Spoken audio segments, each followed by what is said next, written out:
दूसरी तरफ जांगसुक को लड़कियां सुरक्षित जगह पर लेके आती है। कुछ टाइम बाद जूनी की मॉम मिन वहां पर आती है। मिन अपने साथ बाहर जाकर रेडियो की बैटरी लेके आती है। जांगसुक पहली नज़र में जूनी की मम्मी को पहचानता है। ये वही लेडी थी जिसने कुछ सालों पहले जांगसुक को बीच रास्ते में मदद मांगी थी। मिन अपनी दो बिटिया और उनके पिताजी के साथ पेनिनसुला में रहती है। मिन के पिताजी कुछ साल पहले आर्मी में बड़े पद पर थे, लेकिन उनके पास रेडियो की बैटरी ना होने के कारण उनको अपनी फ्रेंड मेजर जेन से कांटेक्ट करना इम्पॉसिबल था। लेकिन अब की बार बैटरी मिलने के कारण मिन के पिताजी अपने सैटेलाइट रेडियो के सामने बैठकर मेजर जेन से कांटेक्ट करके उनको ज़ॉम्बीज के बीच में से निकालने की बात करते हैं। तो वही जांगसुक मिन को अपने साथ घटी हुई सारी बात बता देता है। अब मिन को भी इस इलाके से बाहर जाना था, लेकिन ना ही उनके पास पैसों से भरा हुआ ट्रक था, ना ही सैटेलाइट फोन। अब मिन और जांगसुक यूनिट 61 में जाके उस ट्रक को लेके वहां से बाहर जाने का सोचते हैं। दूसरे दिन सवेरे मिन यूनिट 631 से और ज़ॉम्बी से लड़ने के लिए गन को तैयार कर रही थी। तभी जांगसुक मिन के साथ घटी हुई घटना के बारे में माफी मांगता है। यूनिट 61 में अब थोड़े ही टाइम में फिर से वही गेम शुरू होने वाला था, लेकिन कैप्टन से वो गेम के बीच में आकर सार्जेंट वांग को ट्रक के लाने के कारण सबके सामने सार्जेंट वांग की तारीफ करता है। लेकिन सार्जेंट वांग को यहाँ पर कुछ गड़बड़ लगती है। उसको कैप्टन से ऊपर शक आने लगता है, इसलिए सार्जेंट वांग कैप्टन से के कमरे में जाकर बात करने लगता है। कैप्टन से सार्जेंट वांग को मारने वाला था, लेकिन किम वहां पर आने से सार्जेंट वांग वहां से चला जाता है। कैप्टन से किम को ट्रक के पास जाने के लिए कहता है। सब लोग तैयार होकर यूनिट 61 की तरफ जाते हैं ट्रक को लेने के लिए। यूनिट 61 पर पहुंचने के बाद मेन गाड़ी को जूनी के हवाले करके सार्जेंट वांग की जगह पर चुपके से एंट्री करती है। जांगसुक और मेन ट्रक के पास जाकर ट्रक को चेक करते हैं। दोनों ट्रक को लेके जाने वाले थे। उसी टाइम किम वहां पर आता है। मिन किम को अपने गन पॉइंट पर लेती है तो किम सारे राज उगल देता है। किम बताता है कि एक आदमी इस ट्रक में मिला है, तो जांगसुक अब चुलमिन को बचाने जाता है। अंदर अब गेम चालू होता है। फिर से पकड़े हुए लोगों को खाली मैदान पर छोड़ के उनके ऊपर ज़ॉम्बी छोड़ देते हैं। इन सब में चुलमिन भी मौजूद था।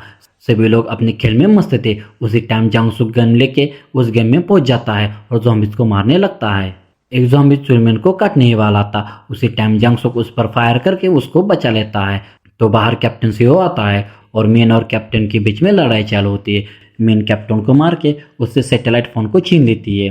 तो अंदर जांगसुक यूनिट 61 के लोगों को मार रहा था। यूनिट 61 में गोलियों की आवाज़ आने के कारण सभी ज़ॉम्बीज यूनिट 61 की ओर जाने लगते हैं।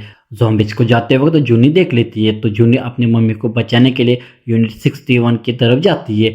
यूनिट 61 में ज़ॉम्बीज हमला करते हैं। यूनिट 61 अब पूरी तरह से ज़ॉम्बीज के कब्जे में आता है। जांगसुक चुलमिन को लेके बाहर जा रहा था। उसी टाइम दोनों के ऊपर ज़ॉम्बीज हमला करते हैं।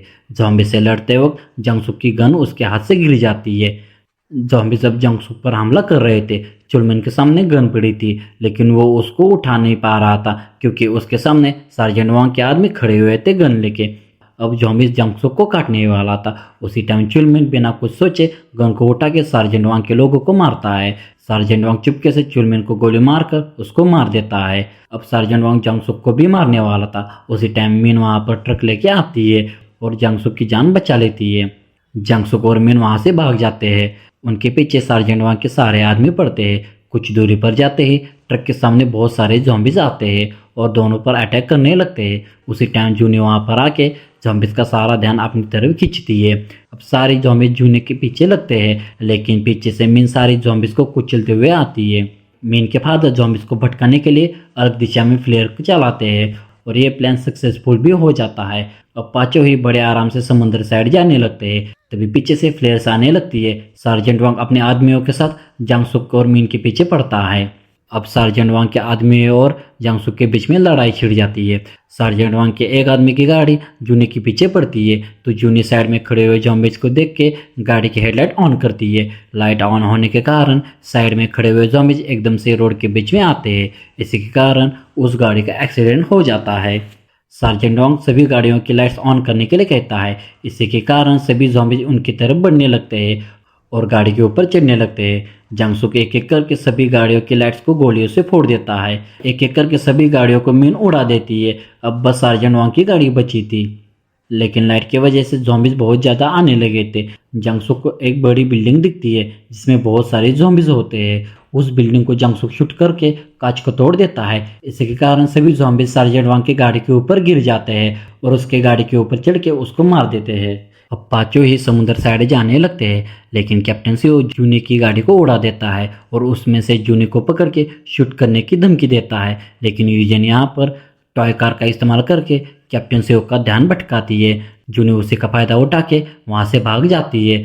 लेकिन कैप्टन सीओ अब यूजेन को शूट करने वाला था। उसी टाइम में इनके पिताजी यूजेन के बीच में आके कैप्टन सीओ की गन का निशाना बनते हैं। सभी लोग मेन के पिताजी के पास जाते हैं। इसी का फायदा उठा के कैप्टन सीओ ट्रक लेके जहाज में जाता है। सारा पैसा चेक करने के बाद बॉस के आदमी कैप्टन सीओ को शूट करते हैं। बॉस के आदमी कैप्टन सीओ को मरा हुआ समझकर छोड़ देते हैं, लेकिन कैप्टन सीओ अभी भी जिंदा था। कैप्टन सीओ ट्रक को पीछे करता है। जहाज का दरवाजा खुला होने के कारण सारे ज़ॉम्बी जहाज में घुसकर सभी को काटने लगते हैं। तो दूसरी तरफ मेन के पिताजी की इन सब में मौत हो जाती है। थोड़ी टाइम में मेजर जेन आर्मी का हेलीकॉप्टर लेके उन सभी को लेने के लिए आती है, लेकिन इनके ऊपर ज़ॉम्बीज हमला करते हैं। जंगसुक और मेन सभी ज़ॉम्बीज से लड़के अपनी जान को बचा के सुरक्षित हेलीकॉप्टर के पास पहुंच जाते हैं। मेजर जेन वहां से सबको सुरक्षित जगह पर लेके जाती है। इसी के साथ ये मूवी यहीं पर खत्म होती है। तो ये मूवी आपको कैसी लगी जरूर बता दीजिएगा। तो मिलते हैं किसी और एक ऐसी न्यू मूवी के साथ, तब तक के लिए बाय।